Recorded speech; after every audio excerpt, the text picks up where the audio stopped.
औचित्यवाडी तालुका कागल येथील उपराळा तलाव परिसरात चोरांनी पुन्हा एकदा धुमाकूळ घातला असून शेतकऱ्यांच्या शेतीपंपाच्या विद्युत वायरी केबल चोरून नेल्याची धक्कादायक घटना काल रात्री घडली। या चोरीत सुमारे 5 लाख रुपयांचे नुकसान झाले असून परिसरात शेतकऱ्यांमध्ये प्रचंड संताप व भीतीचे वातावरण पसरले आहे।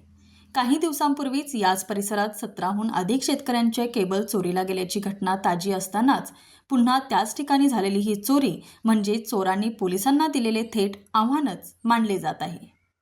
मिळालेल्या माहितीनुसार रोजच्याप्रमाणे शेतकरी काल रात्री आपले शेतीपंप बंद करून घरी गेले होते।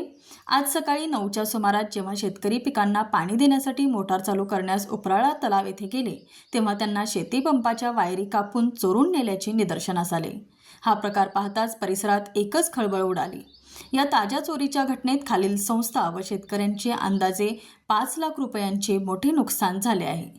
चिमकाई देवी पाणी पुरवठा संस्था, अवधूत मोरबाळे, मधु अंगज, शहाजी अंगज।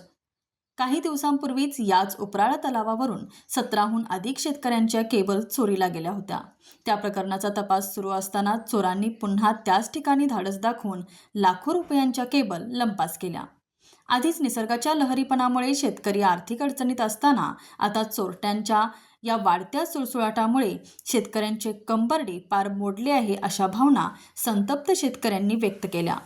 घटनेची माहिती मिळताच बाधित शेतकऱ्यांनी मुरगुड पोलीस स्टेशनमध्ये धाव घेऊन तक्रार दाखल केली आहे। मुरगुड पोलिसांनी घटनेचे गांभीर्य ओळखून तात्काळ तपासाची चक्रे फिरवली असून घटनास्थळाची पाहणी केली आहे। या परिसरातील चोरांच्या टोळीचा बंदोबस्त करण्यासाठी पोलिसांनी रात्रीची गस्त वाढवावी आणि चोरांना तात्काळ गजाआड करावे अशी जोरदार मागणी औचित्यवाडी व परिसरातील शेतकऱ्यांमधून होत आहे। मुरगुड प्रतिनिधी सर्जेराव भाट।